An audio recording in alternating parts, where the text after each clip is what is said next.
Empezó muy feo este año, ¿no? Con las movilizaciones, vandalismo, etcétera, en fin. Tan feo que más de una persona me ha dicho feliz 2019.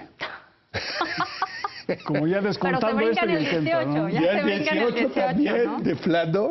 O sea, el inicio de este año se parece un poco a otros que hemos tenido muy malos, ¿no? Como 1995, Sí. 2009. Aunque la situación realmente es muy distinta, Sí. y yo creo que ha habido una exageración muy grande de la situación en la que se encuentra el país en un contexto muy complicado en todo el mundo. O sea, no hay que Perdón minimizar. que te interrumpa, Luis, pero lo que sí nos lo dijeron aquí en la mesa de encuestadores, que hay más enojo hoy que en 1995. Lo cual no se justifica, por cierto, porque el 95 fue mucho peor que... Pero es un enojo de otro pero tipo. Es enojo acumulado. Es un enojo de otro tipo, y es un enojo que tiene una parte positiva. Sí. Porque lo que ha sucedido en los últimos 4 años es que el gobierno la recaudación fiscal, el impuesto sobre la renta, se ha incrementado cerca del 80%. Y una cosa es que al mexicano sepa que se están robando recursos que vienen de las profundidades del Golfo de México, El petróleo. el petróleo, y otras que se roben el dinero que te sacaron de tu cartera.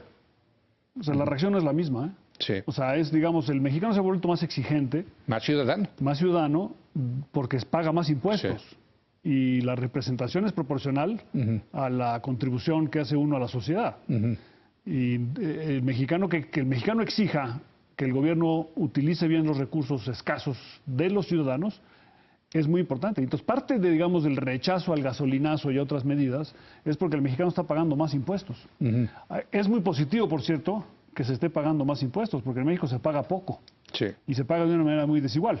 Pero, digamos, cuando el gobierno le pide a la sociedad que paguemos más, va a tener como consecuencia un rechazo por parte de la sociedad y una exigencia de rendición de cuentas. O sea, es inaceptable que estemos pagando más impuestos si los gobernadores se sirvan con la cuchara grande, los sindicatos también, y tengamos el dispendio constante y el gobierno no diga que está haciendo un esfuerzo mayor para hacer el buen uso de los recursos públicos. Entonces, eso se explica. Pero eso es distinto, digamos, a estar en una crisis. O sea, en 1995 el país estaba de rodillas. Sí. Y tuvimos una caída muy importante en la riqueza de los mexicanos y en la remuneración de los mexicanos, que hoy en día no se tiene. Valeria. Bueno, un poco lo que dice Luis, sí, estamos pagando más impuestos y ahí viene la corresponsabilidad, ¿no?, del gobierno. Creo que ahí también hay parte de este hartazgo.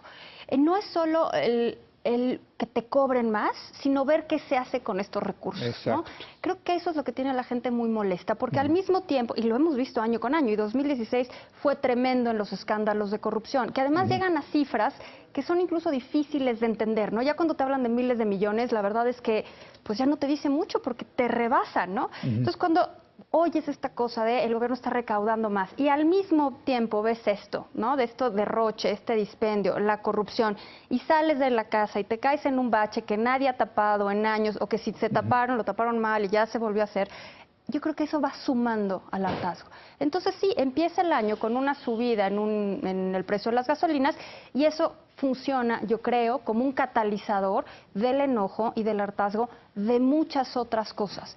De ahí a decir que estamos en crisis, yo creo que hay un abismo de diferencia, ¿no? De entrada es muy difícil qué es una crisis, ¿no? Si queremos ser como muy puntuales, es cómo definimos una crisis. Y hablando de perspectivas, ahí lo que sé decir es, no estamos en una crisis, eso creo que estamos de acuerdo, pero podríamos estar este año en una crisis. Es una obligación. Esa es la perspectiva. O sea, si no se compone el tema de finanzas públicas y lo de Trump es un desastre, o sea, si Trump deroga el TLC y se sale de la OMC, eso sí nos puede llevar a una crisis. No, eso no va a suceder, pero digamos... ¿Por qué no?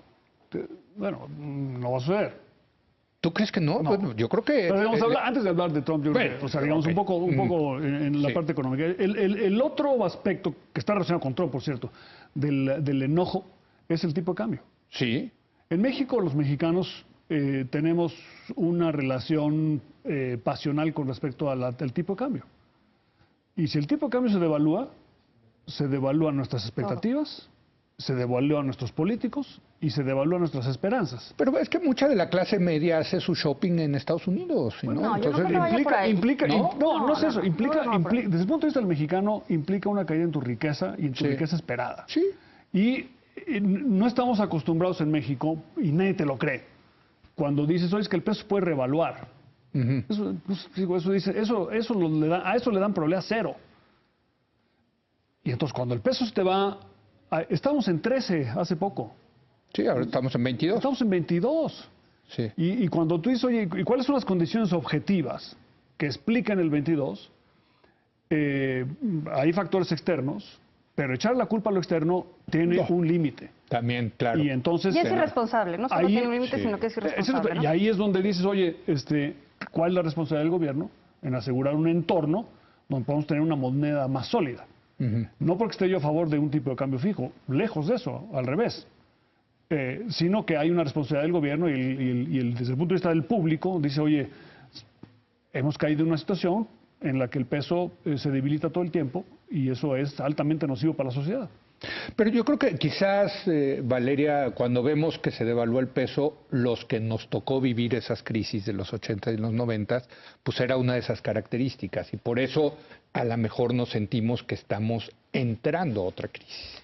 Probablemente eso lo explique, ¿no? Que tenemos como esta inercia al pensar que una devaluación o una depreciación fuerte del tipo de cambio va pegado a un desastre de muchas otras cosas, luego viene ¿no? la inflación. Que no necesariamente es el caso, ¿no? Cuando tienes precios flexibles y ahí está el tipo de cambio, pues esto responde a otro tipo de condiciones.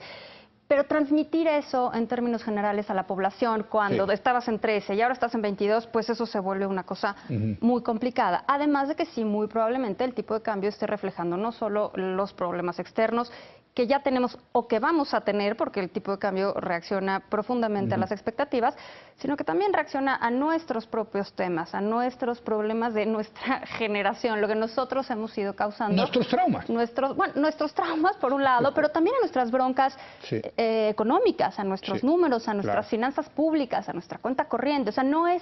El tipo de cambio creo que refleja un montón de cosas, ¿no? Están las expectativas, pero también están las variables económicas sólidas. Claro. ¿Qué inciden en él? Y creo que ahí las finanzas públicas, y Carstens lo dijo en repetidas ocasiones, y sospecho que lo seguiría diciendo, hay un tema de finanzas públicas que no hemos atacado con prontitud. Yo creo que y con se seriedad, tardó ¿no? Carstens en empezar a hablar de las finanzas públicas. Se tardó, pero, yo creo en fin, también. Pero déjenme entrar al tema de perspectivas del 2017. Creo que empieza a haber la sensación, y yo empiezo a leerlo en los medios, de que puede haber una crisis de final de sexenio, cosa que no hemos visto desde Salinas, porque con Zedillo no hubo crisis de final de sexenio. ¿No? Hubo de inicio, no de final, no lo hubo con Fox, no lo hubo con Calderón. En Calderón hubo una crisis, pero no fue causada pero y al final del sexenio ya se había superado, ¿no? Correcto. En fin, pero empieza a haber supongo que ustedes lo empiezan a ver. ¿Hay una probabilidad de una crisis de fin de sexenio? Sí. Como perspectiva del 2017-2018. Sí, hay una probabilidad. Por eso te dicen que nos vemos en el 19. Sí, no, hay una probabilidad, pero no es muy alta, pero hay una probabilidad. ¿Cada vez mayor, dirías? Con respecto al inicio de 2016, sí. Sí, ok. No, sí.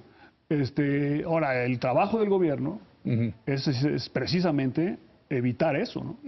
O sea, el fin del PRI sería tener una crisis macroeconómica. Sí. Eso, o sea, no se lo van a perdonar los mexicanos. Probablemente de cualquier manera tenga dificultades. Con una crisis macroeconómica fuerte. Sí. Se va a volver un partidito, si no.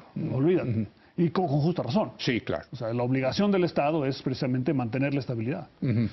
Antes que otra cosa.